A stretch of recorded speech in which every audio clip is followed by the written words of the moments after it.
L'incroyable tromperie de la Ghost Army et l'opération Fortitude est l'une des histoires les plus fascinantes de la Seconde Guerre mondiale. Le récit commence quelques mois avant le célèbre débarquement du 6 juin 1944.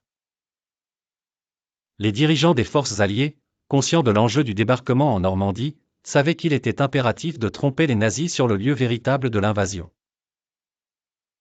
C'est ainsi que naît l'opération Fortitude, une complexité de ruses et d'astuces destinée à convaincre Hitler et ses généraux que le Pas-de-Calais sera le théâtre principal de l'assaut. La clé de cette manœuvre réside dans l'invention d'une armée fantôme dirigée par le général Georges S. Patton. Dans l'esprit nazi, une offensive dirigée par Patton dans le nord-est de la France est tout à fait crédible. Le plan met en place un véritable décor illusionniste pour renforcer cette conviction.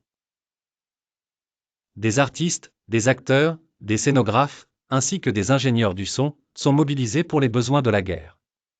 Les peintres conçoivent des répliques grandeur nature de chars et de camions, complètement gonflables, pour donner l'illusion d'un déploiement massif de troupes.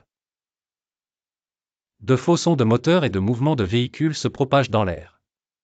Même les faux camps militaires sont agencés, visibles des avions de reconnaissance allemands, afin que chaque aspect contribue à la fiction mise en scène.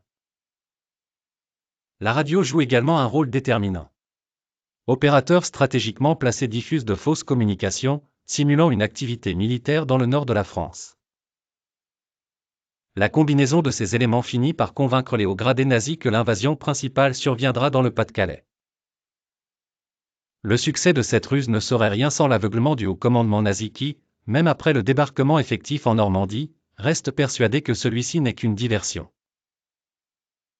Ainsi, l'opération Fortitude et la Ghost Army marquent une étape décisive du conflit, une victoire du génie humain sur les champs de bataille, non par les armes, mais par l'esprit.